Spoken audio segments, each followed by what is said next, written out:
Okay, I just got back from Godzilla King of the Monsters, and I'm alright. You all know, I think Godzilla 2014 is the biggest piece of shit Godzilla movie ever made. It's worse than Godzilla's Revenge, it's worse than Godzilla vs. Megalon, it's worse than Godzilla 98.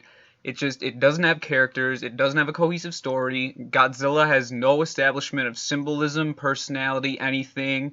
He's just treated like a dumb dinosaur.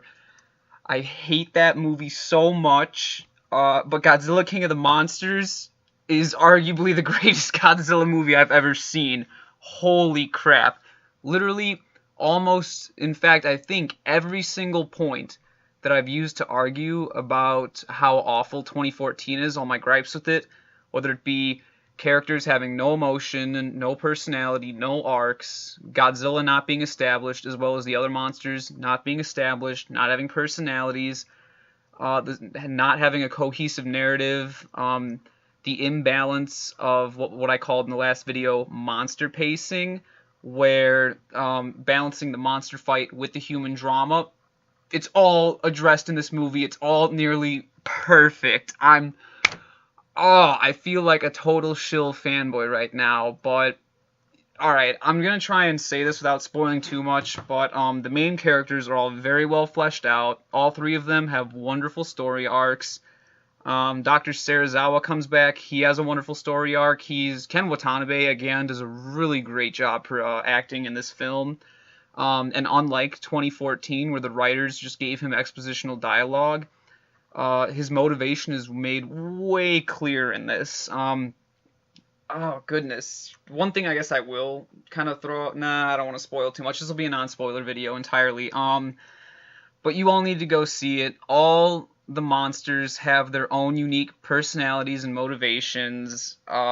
Even each of Ghidorah's three heads have its own personality. It's almost like King Ghidorah has, like, dissociative identity disorder. It's absolutely fantastic. The human element is great. There is a human antagonist.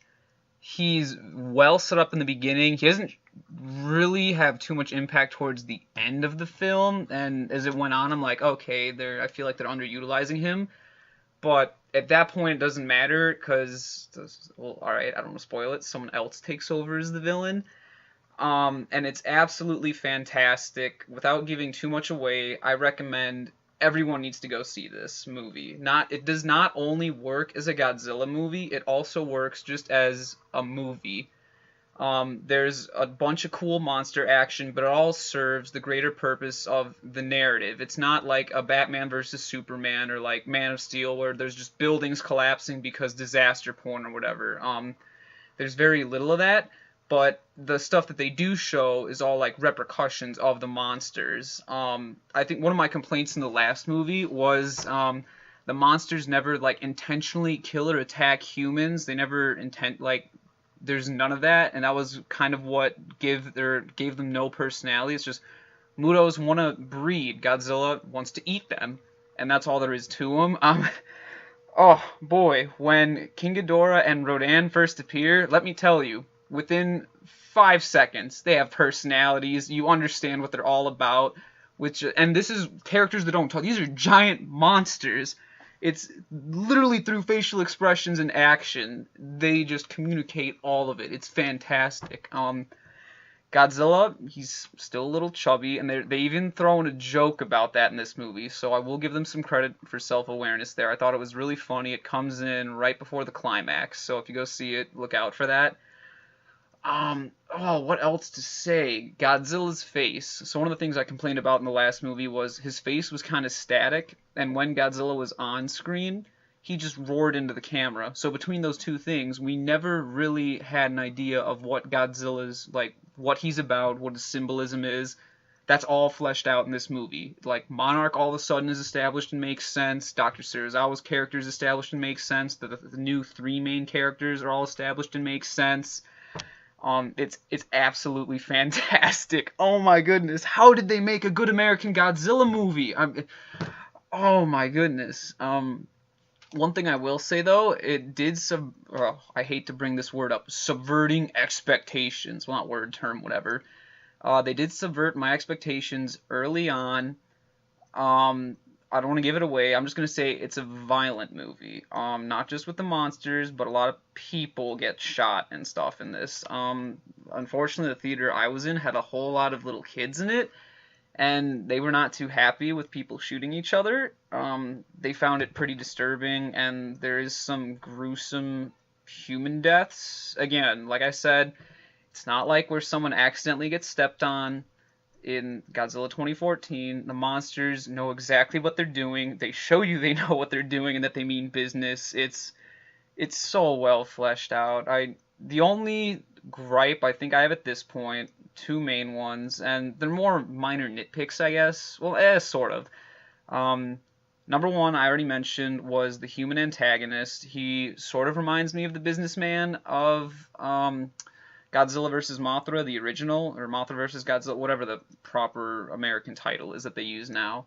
Very reminiscent of that. The only downside is, I don't want to spoil it. I just felt like he disappeared from the finale, as I said earlier. He kind of just drops out of the story. He is in the post-credit scene, though, so I would recommend staying for that. It doesn't really mean much. Oh, and I guess minor spoiler, there's no mention of Godzilla vs. Kong. The post-credit scene has nothing to do with Godzilla vs. Kong.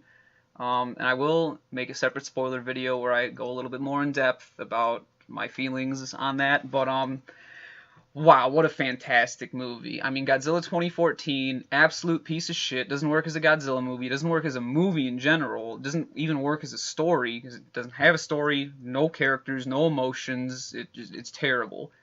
Then you get Kong Skull Island, which kind of work. I mean, alright, I guess I never shared my thoughts on Skull Island. I really enjoyed it because it's like a cheesy B movie. It was not taking itself seriously, but that really worked to the film's advantage, and I had a lot of fun with that. It knew most of the human characters were pointless and bland, so it killed off most of them. But I really liked it. I loved the way the story goes, and most importantly, King Kong was established and got a personality. You completely understand what Kong's all about. The animation on his face is fantastic. You can tell everything that's going on in his head and what he's all about just by looking at him and through his actions, as I've complained about so many times in the part 2 of the review, the Godzilla. Just monsters have to speak through their actions and their facial expressions, because obviously they can't talk, and they better not talk. If I see some Godzilla vs. Gigan shit coming back up, we're gonna have problems. That should never happen again, ever. But exactly, they need to speak through their actions, and Kong does that. All the monsters in this movie do that.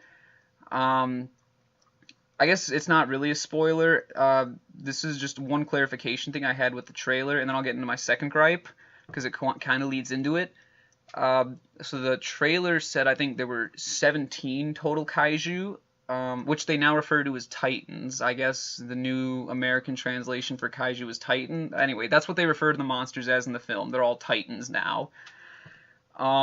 And there are some generic ones in there. A Muto reappears, but it's only briefly at the very end. It's the female Muto, whatever, the big one.